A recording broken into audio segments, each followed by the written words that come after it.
So we talked about this window. Let's talk about this window. This is a very important window down here.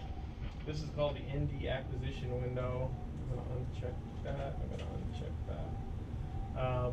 What a lot of people want to do in a console is make a Z-stack, right? And so write that. So now I have this little box here which represents the volume, and I have some numbers down here. This number is the step size that's recommended by the system for the objective that you're using. This is a 40x dry objective, so it's recommending 0.6. Well, that value goes there. You can make it anything you want. That's the recommended one. You can do either pick the top and bottom. You could pick the middle and say go plus or minus whatever, or you could pick some place in it and tell it to go 5 down and 10 up or anything you want, right? Almost no one uses this. Usually people use these two. If you're going to pick the top and bottom here, you're going live, right? You go in the image. I roll the mouse ball. I say that's the top. I roll it the other way. I say that's the bottom. This is a piezo for one, and for two, the whole Z system in this microscope is closed loop linear encoded, so it doesn't matter if you use the top or the bottom. I don't care. Just make sure it's the other one. And one thing I forgot to tell you, which we'll do this again, if you hit reset, sets the home position.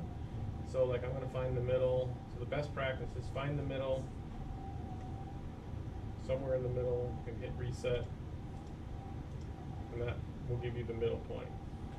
Your piezo right now is set at 53.9 microns.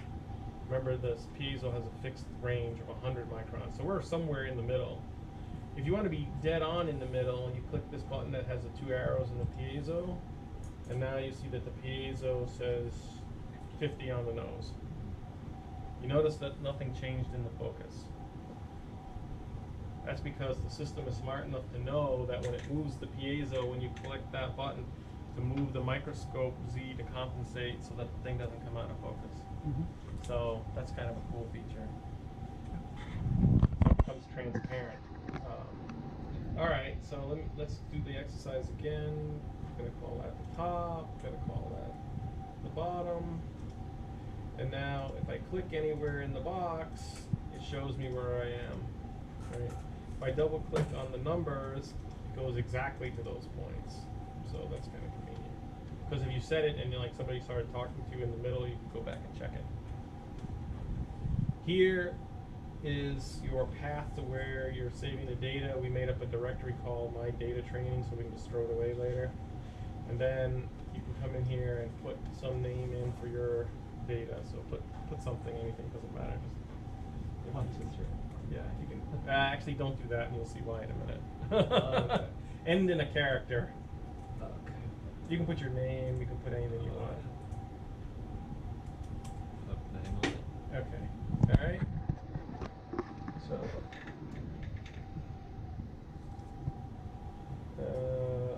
Now you notice that the run now button is still grayed out. That's because even though we set the Z, we didn't check the box. Sorry, which box? This little box right here. Yeah. If the box is not checked, this panel is not active. You can put data in it, but you can't click Run Now. Hit Run Now, we take a Z-stack. Not sure how many pictures we're going to take. It tells you right here. 16. 16. It's already done. Oh. I'll do it again just for sleight of hand. Ready? One. So it's going to take 16. Actually, let's go nuts. Let's make it 0.2. Okay, ready? So that means it's going to take 46 slices. On the SP8, what would you guess would be the total time for 48 slices? I'll be really quick, so use the light sheet mode on it. Listen to him. Unbelievable. I'll definitely need that. Boom. Oh, crazy. Take me like 10 minutes with life when I use that feature. Yeah. Spinning disks are fast. Oh. Point scanners are slow. In fact, when I demoed a point scan, the spinning disk, and then like the next demo is a point scanner, I'm sitting there going, oh dear God, how long is this going to take? What's the objective? This is a 40x drive. 40x, yeah, I just put a 40x drive because I don't want to, for a oil. demo, slop with the oil. Oh, it's still fast like that. Same thing, yeah. So you can take Z stacks all day long. And if you, so now we have a Z stack. I can come up here, I have some buttons up here to talk to you about. So the first button is just a regular image. The next button shows you the XZ, YZ version. And if you click around, it all moves around so you can see. You can click in any place you want and get anything anywhere you want. The next one, the ball, is a 3D rendered version of your sample. You can make movies, do whatever you want with this. This one shows you all the panels. This one shows you a maximum projection. This one shows you a minimum projection, which is just stupid for compilers. You don't need to do that. The rest of these are for spectral analysis and stuff that we don't have here. So you're just going to worry about these buttons here. And the data is already saved because we had this box checked, save the file. If we right click on it, go to image properties, that little trick cost us 92 megabytes. So you're taking 92 megabytes. That's so that was what, 46 steps at about 30. So it was about a second and a half's worth of data. So we're burning at about a rate of about 70 megabytes a second here. So the resolution you say is fixed. I cannot change more than 20.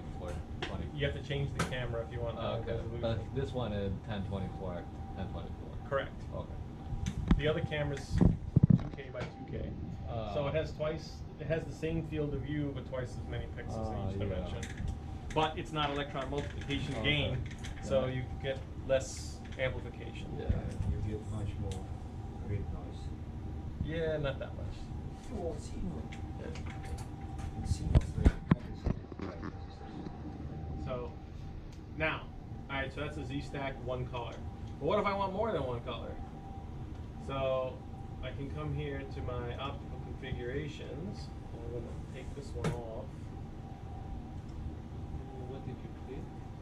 So you have Lambda tab. Uh-huh. That was a Z tab. This is the Lambda tab. If I click the checkbox, Okay. now it's going to follow whatever's in here, right? Okay. So if I check this box, and I'm going to click in here and I say, which one do I want? Well, I want the red channel here first, right? It makes a red one. I click here. I'm going to put the 561. Whoop! I already did the 561. I'm going to do the 488. Now you got the 488. So now that's set up. So I got my Z stack and I got my two color. I can check it